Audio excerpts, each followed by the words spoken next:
Good morning to all of you and welcome to all of you OCIS PCS YouTube channel. कैसे हैं आप लोग? Hope so सभी अच्छे होंगे, पढ़ाई सबकी काफ़ी अच्छी चल रही होगी। एक पॉजिटिव एनर्जी के साथ, एक उत्साह के साथ पढ़ाई चलनी चाहिए। इसे बर्डन नहीं मान करके इसके साथ एंजॉय करें, इंटरेस्ट लें तो पढ़ाई बहुत अच्छी लगेगी, है ना।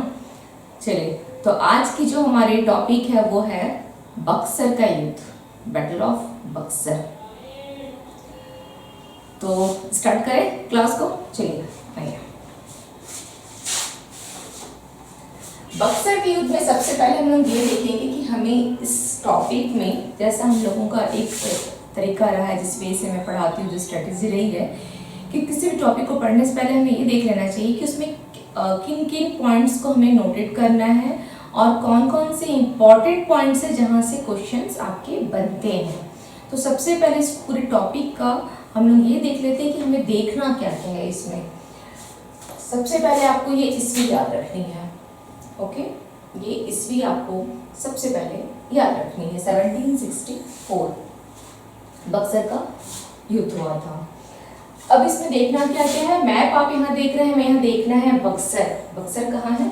तो आप ये देख रहे हैं कि बक्सर आपका ये बक्सर वर्तमान बिहार, और उस समय में बिहार में ही था। तो बक्सर कहाँ है? बिहार में। इसके बाद हमें देखना है वर्धमान, मिदनापुर, चटगांव, और ये तीनों के तीनों जो एरियाज हैं आपके, ये तीनों कहाँ हैं? बंगाल के हैं। ये तीनों बंगाल के हैं। ओके, ठीक है। हमें ये इसलिए यहाँ देखना है क्योंकि आगे जब मैं विस्तार से पढ़ाऊंगी तो आपको यहाँ उसकी जरूरत पड़ेगी। तो ये रहेगा आपका तीनों वर्धमान, मिदनापुर, चटगांव, ये तीनों बंगाल में है। नेक्स्ट इसमें पॉइंट हमें किन्हें देखना है? मीर जाफर है, मीर कासिम है। इन दोनों के ऊपर ये पूरा बक्सर का युद्ध क्या होता है? समाप्त हो जाता है। हाँ, ऐसे तो क्लाइव है, वाटसन का नाम भी आएगा, ओके, वेलस्टांड का नाम भी आएगा, लेकिन अगर हम इंडियन इधर देखते हैं कि शासक कौन थे, तो हमें मीर जाफर और मीर कासिम के बारे में पढ़ना है इसमें, जो इम्पोर्टेंट है। इस अब नेक्स्ट में देखना है कि इस युद्ध का कारण क्या रहा, ऐसे क्या कारण होगा जो बक्सर का युद्ध हो गया। ओके, तो इसमें राजधानी परिवर्तन आएगा, प्लस राजधानी परिवर्तन एक कारण माना जाएगा, दूसरा माना जाएगा कि व्यापार के कारण मतभेद हुआ था। क्या व्यापार थे, क्यों हो गया, क्या राजधानी परिवर्तन था, इसे अभी हम आगे विस्तृत चर्चा करेंगे। केवल हमें यहाँ पॉइंट देखना है। और उसके बाद कारण तो ये हो गया, और इन कारणों के बाद क्या हो जाता है? बक्सर का युद्ध हो जाता है, जो कि 22 अक्टूबर 1764 में होती है। एंड लास्ट, इस युद्ध का क्या महत्व रहा है। तो ये कुछ पॉइंट्स हैं जो हमें इसे इस तरह से देखते हुए, वाले फॉर्मेट इस तरह से देखते हुए हमें टॉपिक को आगे बढ़ना है। एक चीज़ मैंने आप लोगों को क्लास में बताया था कि जब भी क्लास आप अटेंड करें तो उससे पहले प्रीवियस क्लास में मैंने आपको क्या पढ़ाया है इसे एक बार गो थ्रू जरूर बोलें। इससे क्या होती है कि आप इस टॉपिक से, अगर सपोज आज मैं आपको इस टॉपिक अक्सर पढ़ा रही हूँ, इससे कुछ चीज़ें ऐसी आएंगी जो आपके प्रीवियस टॉपिक से क्या हुआ, रिलेवेंट होता है वो, है ना। इसके प्रीवियस मैंने आपको प्लासी का युद्ध पढ़ाया था, बैटल ऑफ प्लासी, और वहाँ पर मैं आपको 1700 से मतलब करीब करीब 57 तक की स्टोरी आपको बताई थी कि कौन शासक रहा, क्या स्टोरी रही, क्यों प्लासी का युद्ध हो गया। अब उसी की कंटिन्यूटी थोड़ा सा अगर आप पढ़ेंगे प्लासी से आगे, तो वो कहीं ना कहीं हमें इसे कोरिलेट करके ही बक्सर पढ़ना है। तो इसलिए हमेशा, और हिस्ट्री में यही चीज़, हिस्ट्री की एक्टिविटीज किसी भी सब्जेक्ट के लिए आप प्रीवियस क्लास को जरूर है कि 10 मिनट एटलीस्ट आप जरूर देखें। इससे क्या होगा, जो भी आपने पढ़ा आपके दिमाग में बैठ जाता है वो। ओके, तो ये बर्डन टाइप का नहीं लगेगा, अच्छा पूरी स्टोरी को आपने समझा है। अगर किसी ने पूछ लिया आपसे बक्सर विद प्लासी को, तो आपको कोई ऐसा नहीं लगेगा कि बहुत कुछ सोच सोच कर करना पड़ा, नहीं, बहुत आसानी से आप स्टोरी बता ले जाएंगे। ओके, चलिए तो देखते हैं। अब आते हैं हम लोग विस्तार से इस पर चर्चा करते हैं। मीर जाफर से स्टार्ट करते हैं। आप लोग प्लासी के युद्ध में मैं आप लोगों को बता चुकी थी कि मीर जाफर जो है वो क्या होता है, बंगाल का नवाब बनता है। 1757 में प्लासी का युद्ध होता है, 1757 23 जून को। अब उस युद्ध के बाद क्या स्थिति रहती है, बंगाल का नवाब तो मीर जाफर बन जाता है ना। तो 57 से 60 ये ध्यान रखिएगा कि बंगाल का नवाब, ये 1757 से लेकर के 60 ईस्वी तक ये बंगाल का नवाब होता है। लेकिन इसने क्या किया था प्लासी के युद्ध में, तो ये छल के द्वारा इसने सिराजुद्दौला के साथ छल किया था, है ना। तो ये एक अयोग्य शासक था। इसे अगर माना जाए तो ये अयोग्य शासक साबित हुआ, अयोग्य नवाब साबित हुआ बंगाल का। ये इसके समय में बंगाल की स्थिति बहुत खराब हो गई थी। कैसे हो गई थी देखते हैं। ये बंगाल का नवाब रहा 3 साल, ठीक है। शासन करने की क्षमता तो इसमें नहीं थी, उसमें कमी थी, और इसी कमी के कारण इसका फायदा किसने उठाया? अगर आप में कुछ कमी है तो सामने वाला इसका फायदा उठाता है। तो इसकी कमी का कारण, इसी की कमी के कारण अगर इसमें कमी नहीं होती तो बैटल ऑफ प्लासी नहीं होता। इसकी कमी थी और बहुत बड़ी कमी मानी जाएगी। इसने छल किया, सिराजुद्दौला के साथ सक्षम नहीं था, सेनापति होने के बावजूद भी इसने ऐसा किया। तो इसमें कहीं ना कहीं कमी थी और वो कमी ही प्लासी का युद्ध हो गया, बक्सर का युद्ध हो गया। देखिए क्या होता है। तो शासन करने की क्षमता की कमी के कारण फायदा किसने उठाया? अंग्रेजों ने उठाया। अंग्रेजों ने क्या किया? लगातार धन वसूलना, इससे लगातार यहाँ से धन वसूलता रहा। निरंतर ये प्रक्रिया चलती रही। क्यों? क्योंकि इन लोगों ने, अंग्रेज जब मीर जाफर को बैठाए थे तो उनके लिए क्या थी? कठपुतली कि नवाब तो ये बनेगा, हमारे इशारों पे नाचेगा। उनकी मंशा यही थी। ओवरऑल वो क्या चाहते थे? पूरे भारत पर अपना शासन चाहते थे। ओके, यहाँ के धन का क्या दोहन चाहते थे, पूरे भारत में इनका शासन चल जाए। तो इन्होंने क्या किया? मीर जाफर को बैठाया ही था। इसलिए मीर जाफर के पास कोई रास्ता नहीं था, क्योंकि उसने प्लासी के युद्ध में तो ऑलरेडी समझौता कर लिया था कि मैं नवाब बनूंगा तो आपको 24 परगने दे दूंगा, आप अपनी इच्छा अनुसार यहाँ सैनिक रख सकते हैं। तो ये सारे समझौते क्या हो गए? बक्सर के समय में इसको भारी पड़ गया। बक्सर का युद्ध जो हो गया इन्हीं सब कारणों का परिणाम था। तो होता क्या है? शासन करने की क्षमता कमी होती है। इसका फायदा कौन उठाता है? तो अंग्रेज उठाते हैं। वो यहाँ से लगातार जो है धन को निरंतर जो है वो वसूल कर रहे हैं, लेते जा रहे हैं। अब इस तरह से अगर आप धन लेते रहोगे तो क्या होगा? एक समय ऐसा आएगा जो यहाँ का खजाना खाली हो जाएगा। तो बंगाल का जो खजाना था वो अब खाली होने लगा। अब जब बंगाल का खजाना खाली होने लगा तो वहाँ की जनता भी परेशान होगी, शासक भी परेशान होंगे। तो जब खजाना खाली हुआ तो इसने क्या किया? ये आरोप उसने किस पे लगाया? मीर जाफर ने ये सोचा कि अरे ये खजाना खाली हो रहा है, ये इसकी आपूर्ति अगर हो तो कैसे करना चाहिए। तो सबसे पहले इसके दिमाग में आया कि जितने भी हिंदू गवर्नर हैं उनको हटा दो, ठीक है, हिंदू गवर्नर को हटा दो। ये इसके दिमाग की उपज थी। अब उस हिंदू गवर्नर में कौन कौन थे? खुद एक मुस्लिम शासक है और हिंदू गवर्नर को हटाना चाहता था। तो उस समय में आपसे प्रीलिम्स में एक फैक्चुअल क्वेश्चन है जो पूछता है कि राम नारायण, ठीक है, ये कहाँ का सूबेदार था? ये ध्यान रखिएगा, राम नारायण बिहार का सूबेदार था। ओके, बिहार का। और एक राजा राम पूछ लेता है, ये उड़ीसा का है। युगल सिंह ये पूर्णिया का है। लेकिन ये आपके एग्जाम में नहीं पूछता है। युगल सिंह आज तक नहीं पूछा है, बीपीएससी में भी नहीं पूछा, किसी स्टेट पीसीएस में नहीं पूछा गया है। तो अगर बीपीएससी के पॉइंट ऑफ व्यू से देखेंगे तो राम नारायण और युगल सिंह को आप लोग देख सकते हैं। नहीं पूछा है तो उसका अंदर ये नहीं पूछेगा, लेकिन राम नारायण है, ये इंपॉर्टेंट है। ओके, बात करके आप युगल सिंह को भी एक बार देख लीजिएगा। तो ये 3 जो गवर्नर थे, इन तीनों को उसने सोचा कि चलो इनको हटा दो, इनकी आपूर्ति इनको हटा करके मैं दूसरे शासक रख लूंगा। इसकी स्थिति ऐसी थी कि वहां पर भी क्लाइव और वाटसन ने क्या किया? जब हिंदू गवर्नर को हटाने की बात चल रही थी तो इसका क्या हुआ? उनके साथ मतभेद हो गया, विवाद हो गया। किसका? मीर जाफर का। तो क्लाइव और वाटसन ने क्या किया? यहाँ पर भी उन लोगों ने इंटरफेयर कर दिया। क्लाइव और वाटसन, ठीक है, ये दोनों क्या करते हैं? ये दोनों की इंटरफेयर होती है, ये दोनों इसमें भी इंटरफेयर कर जाते हैं कि नहीं, इनमें भी ये लोग हस्तक्षेप करते हैं, जाकर के इस मामले में जाते हैं और मामला को सुलझा देते हैं। अब सोचिए मीर जाफर की स्थिति कैसी थी कि आंतरिक मामलों में भी ये हस्तक्षेप कर रहे हैं, इसलिए मैंने ये पॉइंट लिखा है। इन्होंने क्या किया? आंतरिक मामलों में हस्तक्षेप किया,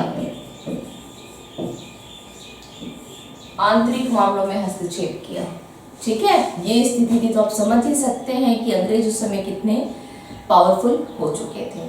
तो मीर जाफर की तो स्थिति ये रही, ठीक है। अब हम लोग आगे देखते हैं कि क्या हुआ। अब इस स्थिति के बाद जब देखें कि अब खजाना भी खाली, अब कोई ऑप्शन नहीं है, अब तो विवाद भी यहाँ पे था, इन लोगों ने मिलकर उस विवाद को भी शांत कर दिया। आर्थिक स्थिति इनकी बहुत दयनीय हो गई, चरमरा गई, सोचने वाली हो गई, है ना। एक विचारणीय हो गया कि आखिर स्थिति इतनी खराब हो गई है, आर्थिक स्थिति बहुत कि अत्यधिक क्या हो गई, खराब हो गई। ये सिंबल क्या है, रेड सिंबल किस चीज की होती है, डेंजरस साइन होती है ना। तो ये आर्थिक स्थिति इनकी बहुत खराब हो गई मीर जाफर के समय में बंगाल की। अब जब वहां की आर्थिक स्थिति खराब होगी, खजाना खाली होगा, तो जाहिर सी बात है अंग्रेजों को भी फायदा नहीं हो पाएगा।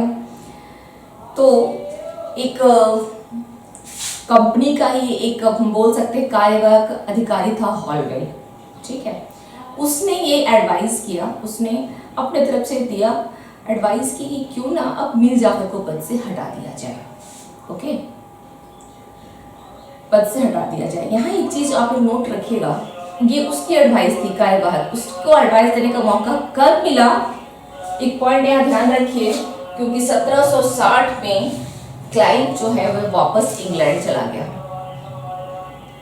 क्योंकि क्लाइव को क्या माना जाता है, ये बहुत बड़ा कूटनीतिज्ञ था और राजनीतिज्ञ भी हम इसे बोल सकते हैं। इसकी कूटनीति तो पूरे इतिहास में प्रसिद्ध है ना, कि कितना बड़ा ये कूटनीति किया और इसने किस तरह से पूरे अंग्रेजी जो है, जो अंग्रेज जो शासन है 200 साल तक जो चलता रहा, उसमें इसकी बहुत बड़ी भूमिका हम बोल सकते हैं।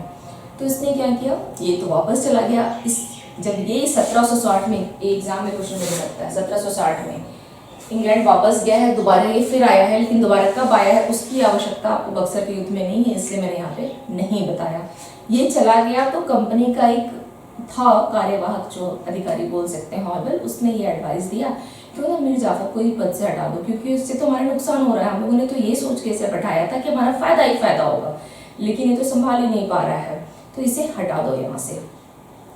इसकी एडवाइस दी तो परमानेंट गवर्नर बन के आता है लैंगस्टन। ओके, परमानेंट गवर्नर बन के आता है ये उसी समय क्लाइव के जाने के बाद। ओके, ये बन के आता है, ये परमानेंट गवर्नर बन करके आता है। तो ये बोलता है इसकी एडवाइस तो सही है और इस एडवाइस को मान भी लिया जाता है। मीर जाफर को पद से हटा दिया गया, ये पद से हट गया और ये पद से हटता है और इसका दामाद होता है मीर कासिम। इसके साथ इन लोग समझौता कर लेते हैं। कौन? जो अंग्रेज है वो समझौता कर लेते हैं। अब आती है बारी मीर कासिम की। तो मीर जाफर का क्या हुआ, उसने जिस लालच और मनसा से बैठा सत्ता पर, वो सत्ता उसके हाथ से निकल गई। अब उसके दामाद की बारी आती है। इसका दामाद 1760 से लेकर 63 ईस्वी तक ओके क्या होता है, ये बंगाल का नवाब होता है। अब चूंकि इसके साथ क्या हो गया था, समझौता पहले ही हो गया था कि तुम जब नवाब बनोगे तो हमें क्या मिलना चाहिए, बर्धमान मिल जाना चाहिए, चटगांव मिल जाना चाहिए और मिदनापुर, और जो कि ये दे भी देता है कि तुम जाओ, तुम इन तीनों को ले लो, जाओ। और अंग्रेज बोलते हैं कि बदले में हम तुम्हें क्या देंगे, जब भी तुम्हें जरूरत पड़ेगी तो सैनिक सहायता मिल जाएगा हम लोगों की तरफ से। ओके, जब भी जरूरत पड़ेगी, आवश्यकता पड़ने पर सैनिक सहायता, और एक मोस्ट इम्पॉर्टेंट चीज कि हम लोग तुम्हारे आंतरिक मामले में हस्तक्षेप नहीं करेंगे। ओके, आंतरिक मामले में हस्तक्षेप नहीं करेंगे। लेकिन अंग्रेज के बारे में एक पूरी, जब से कंपनी आई है और जब तक ये रहे 47 तक, एक बात पे ध्यान रखिएगा कि इनकी न तो लिखित बात की वैल्यू होती थी और मौखिक, जब लिखित की वैल्यू नहीं है तो फिर मौखिक का तो बात ही छोड़ दीजिए। ठीक है, ये कुछ ऐसे पॉइंट्स हैं जो कभी आपको क्वेश्चन अगर मेंस में समझ में नहीं आए जिस पेपर में, तो आपको लगेगा कि अच्छा कुछ ऐसा भी है। एकदम ध्यान रखिएगा कि अंग्रेजों को न लिखित की वैल्यू है न मौखिक की वैल्यू रही, ये बस अपना फायदा देखते थे, है ना। तो उन्होंने कहा कि बदले में हम तुम्हें जरूरत पड़ने पर सैनिक सहायता देंगे। ठीक है, इसे भी लगा चलो सही है मीर जाफर को भी। लेकिन मीर जाफर के हटने के बाद उसका जो दामाद था मीर कासिम, ये मीर जाफर की तरह नहीं था। ओके, बोला जाता है इसके बारे में कि अगर अली वर्दी खां के बाद अगर सुयोग्य बोला जाए कोई शासक था तो कौन था, मीर कासिम था। इसने क्या किया, बोला ठीक है ये समझौता तो हो गया, ये समझौता इसने गद्दी पाने के लिए किया, है ना। 3 अगर तुम ले लेते हो एरिया, तो उसके बावजूद भी बंगाल क्या है, काफी बड़ा है, उड़ीसा शामिल है, बिहार शामिल है उसमें, है ना। तो इसे लगता है कि इस 3 से मेरा उतना नुकसान नहीं है, मुझे इस सत्ता को बनाए रखने के लिए क्या करना है इस सत्ता को बनाए रखने के लिए मुझे सेना का पुनर्गठन करना होगा। जो सैनिक, काफी संख्या में सैनिक मारे गए थे, यहाँ वहाँ बिखर गए थे प्लासी के युद्ध से, तो बोले कि नहीं, मुझे सेना का पुनर्गठन करना है, उनको ट्रेन करना है, एक अच्छा प्रशिक्षण देना है उन्हें। ओके, और इसके लिए उसने क्या किया, बोला कि नहीं, ये तो उसके साथ साथ, ये तो चलेगा ही मेरा, इसके साथ साथ उसने one of the most important factual question if time asked in your prelims examination in UPPCS, even in Bihar PCS also, that this one कि मुंगेर में तोप एवं बंदूक की कारखाने, ये इम्पोर्टेंट है। ओके, नेक्स्ट टाइम से क्लास में जा रही, मुझे लगेगा नेक्स्ट क्लास से कि आपके फैक्ट्स यहाँ से आने वाले, मैं वहाँ पे इम्पोर्टेंट आपको लिख दूंगी। ओके, तो मुंगेर में तोप एवं बंदूक के इसने क्या किए, कारखाने स्थापित कर लिए। ये बहुत अच्छा काम इसने किया है ना। इसके समय में राजस्व को भी इसने बढ़ाने का प्रयास किया है, राजस्व भी इसके समय में काफी अच्छा रहा है। ये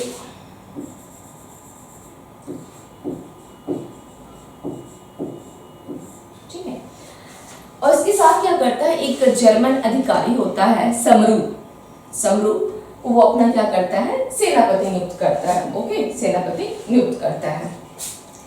सब कुछ अच्छा चल रहा था, लेकिन इसके साथ अब अंग्रेजों को प्रॉब्लम क्यों हुआ, क्योंकि अंग्रेज को ये लग गया था कि ये मीर जाफर नहीं है, हम लोगों ने इसे भी बैठा के गलती किया, मीर जाफर को बैठा के तो गलती किया ही, वो अयोग्य निकला और ये जरूरत से ज्यादा ही योग्य निकल गया, जितना कि इन लोगों ने सोचा भी नहीं था, ये जरूरत से ज्यादा ही योग्य निकला।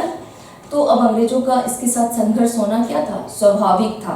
और उस संघर्ष का कारण क्या बन गया, इसे लगा, मैंने कहा था ना आपको कि राजधानी परिवर्तन में बताने पॉइंट्स में पढ़ना है।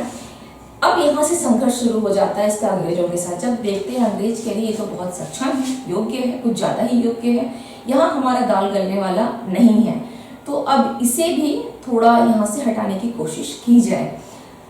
तो अब इसने किया क्या, जब अंग्रेज का असर चल रहा था, वो लोग इस तरह से इसके बारे में सोचने लगे, उसने इसी समय में क्या किया, अपनी राजधानी जो मुर्शिदाबाद थी उसने क्या, और वहाँ पर अंग्रेजों का प्रभाव बहुत अधिक था, है ना, उस कंपनी का प्रभाव बहुत अधिक था। इसे लगा कि नहीं, यहाँ प्रभाव बहुत अधिक है, यहाँ से राजधानी को हटाओ और कहाँ ले जाओ, मुर्शिदाबाद से इसने राजधानी मुंगेर ले गया। इम्पॉर्टेंट फॉर योर प्रीलिम्स, राजधानी कहाँ ले गया, मुर्शिदाबाद टू मुंगेर। ओके, इसने शिफ्ट कर लिया। अब दूसरा कारण क्या बन गया, व्यापार के कारण मतभेद हो गया। आप लोगों को मैं पहले ही बताई थी प्लासी के वार में कि उस समय 1717 में, यानी 1717 ईस्वी में फर्रुखशियार ने फरमान जारी किया था। ऐसे तो प्लासी के युद्ध में आप देखेंगे तो 3 मुख्य कारण, एक है शाह शुजा, अजीमुशान और फर्रुखशियार, है ना। तो इसने भी, फर्रुखशियार ने क्या किया था, 1717 ईस्वी में जो फरमान जारी किया था, उसने क्या जारी किया था, मुक्त व्यापार कर लो, है ना। अंग्रेज कंपनी को बोला था कि मुक्त व्यापार करो, लेकिन उसके बदले में तुम मुझे 3000 वार्षिक टैक्स पे कर देना, बाकी तुम मुक्त व्यापार करते रहो। ये फर्रुखशियार का फरमान था। अब ये किसके लिए था, अंग्रेज कंपनी के लिए था। उन लोगों ने इसका क्या किया, दुरुपयोग किए। उन लोग भारतीयों के लिए ये चीज लागू कर दिए। कैसे लागू किए, उनसे तो ये पैसे वसूल लेते थे, ये पैसा इन्हें नहीं देते थे। ऐसा नहीं है कि वो कोष में आता हो, है ना, बंगाल कोष में नहीं आता था, खजाने में नहीं आता है, तो ये अंग्रेज के पास रह जाता था, भारतीयों से लेते थे। लेकिन इससे क्या हो गया, एक तरह से जो नवाब का है, इधर बंगाल का नवाब का एक तरह से क्या हो गया, ये हानि हो रहा था। ठीक है, तब इसमें फाइनली क्या किया, बोला कि नहीं, ये तो मेरे राज्य को हानि है। जब उसने निःशुल्क व्यापार जब दे रखा है अंग्रेजों को फरमान के द्वारा, तो देखा कि नहीं, ये तो सिर्फ अंग्रेजों के लिए था, ये तो सब ये हम लोगों के यहाँ के लोगों से क्या कर रहे हैं, टैक्स वसूल कर रहे हैं, लेकिन वो टैक्स इनके पास नहीं आ रहा है। तो इसने 2 साल के लिए सभी के लिए, जितने भी थे सभी भारतीयों के लिए, सबके लिए इसने टैक्स को बंद कर दिया कि कोई भारतीय जो यहाँ के लोग हैं, है ना, वो भी यहाँ के अस्थायी वासी जो हैं, कोई भी ना टैक्स देगा ना चुंगी देगा, कोई कुछ नहीं, करो चुंगी को साफ इसने क्या किया, समाप्त कर दिया। किसने, मीर कासिम ने। कि और यही तो जो मेन कारण हो गए कि इसका क्या हो गया, बक्सर के युद्ध की भूमिका तैयार हो गई। बक्सर के युद्ध की भूमिका तैयार हुई जब इसने बंद करवा दिया 2 साल तक के लिए, तो अंग्रेजों को लगा कि नहीं, अब इसे हटाना बहुत जरूरी हो गया है। तो इसे हटाने के लिए उन लोगों ने क्या किया, बक्सर के युद्ध को आरंभ कर दिया, है ना। तो बक्सर के युद्ध को उन लोगों ने कैसे आरंभ किया, ये मीर जाफर है, ओके, ये मीर जाफर है,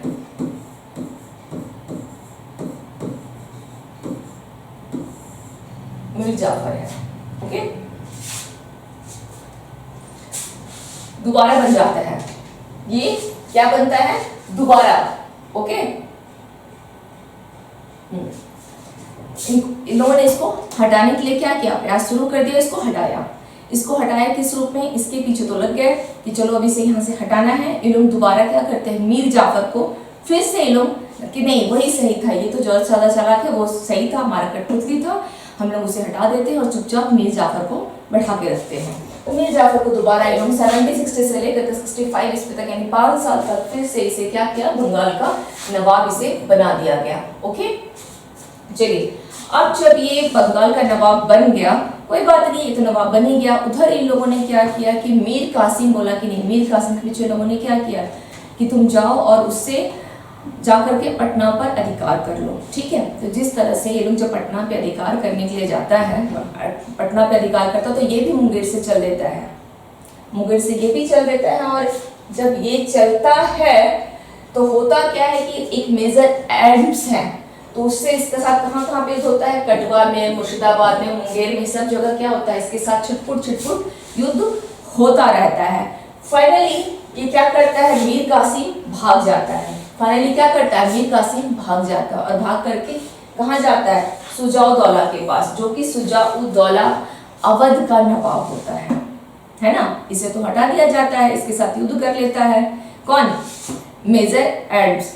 और उससे पहले जब देखते हैं कि नहीं यहाँ पर कौन बन जाता है, एक सेकंड, यहाँ पे 63 होगा क्योंकि 63 है, ओके, बाय मिस्टेक 60 है, 63 होगा क्योंकि इससे पहले आपका मीर कासिम का 63 तक टाइम है, ठीक है। और 63 से 65 जो है वो आपका थोड़ी सी प्रिंटिंग एरर हो जाती है, चलो उसके लिए कोई बात नहीं, हाथ है, किसी से भी मिस्टेक हो सकता है, और हाथ के साथ साथ क्या है, मनुष्य से गलतियां हो जाए करती है, थोड़ा सा इसको आप सुधार लीजिएगा। इस 0 इस 3 है ये, ओके, 3 है 65। तो ये मीर जाफर जब आता है तो इसके साथ क्या होता है, ये तो नवाब बन जाता है, मीर कासिम के साथ मेजर एडम्स की क्या होती है, चल रहा है, छुटपुट लड़ाई चल रही है। और इन सभी लड़ाई के बाद क्या होता है, वो तो हारने लग जाता है, तो हार करके कहाँ भागता है, वो सुजाउद्दौला अवध के नवाब के पास जाता है, ठीक है। और जब वहां पहुंचता है तो उस जगह पर इसे कौन मिल जाता है, वहां पे कौन मिल जाता है, सुजाउद्दौला के साथ कौन मिल जाता है, शाह आलम द्वितीय, जो कि कौन होता है, मुगल बादशाह होता है। तो ये लोग तीनों बैठ करके कौन कौन, मीर कासिम, शाह आलम द्वितीय और सुजाउद्दौला, ये तीनों मिल करके बोलते कि नहीं, हम लोग तीनों आपस में मिल करके क्या करते हैं, इन्हें हटाते हैं, अंग्रेजों को यहाँ से भगाते हैं, ओके, क्यों ना इनसे।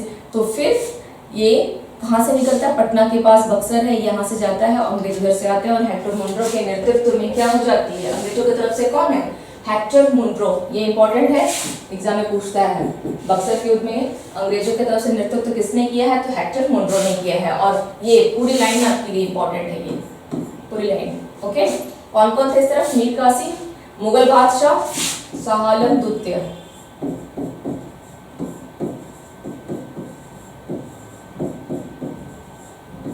मुगल बादशाह होता है, ओके, मुगल बादशाह शाह आलम द्वितीय, यही होता है। सुजाउद्दौला अवध का नवाब है,